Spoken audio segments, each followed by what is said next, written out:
I've always carried a comb in my toiletry kit because it's ultra portable, until this.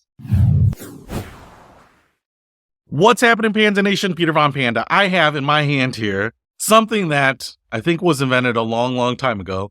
It's something that I think I have seen many times, but I didn't really understand what it was. And it wasn't until recently when I was resupplying my toiletry kit for a trip, and I always have a comb. And one of the things that I've noticed with my comb is that it gives me kind of streaks in my hair. Just one of those things that you get when you have hair made from old car tires. But one of the things that I've always wanted is a brush. So yeah, like a lot of manly men, I use a brush at home. It's just softer and easier to use. And on a cold winter's evening, I can just sit in front of my fireplace and brush my hair for hours on end. So I found this. It is a travel hairbrush. And like I said, I feel like I've seen these when I was a kid, but they're just plastic. It opens up like this. So it's got a hinge right there. And then the brush portion is on this little rubber or plastic platform here. And you can see that we get all the little bristles that stick out. And when you are done with this, you can just kind of push it back in there like that.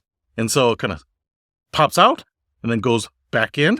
Kind of just manhandle it and then close this back up like this. And now it's very small. The only nice thing about this, and I don't really need it, is you do have a little mirror there so you can look low.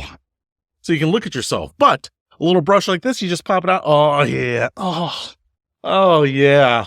Oh, that's nice. That's nice.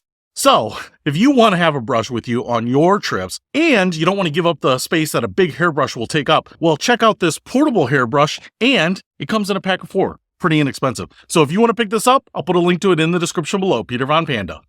Out.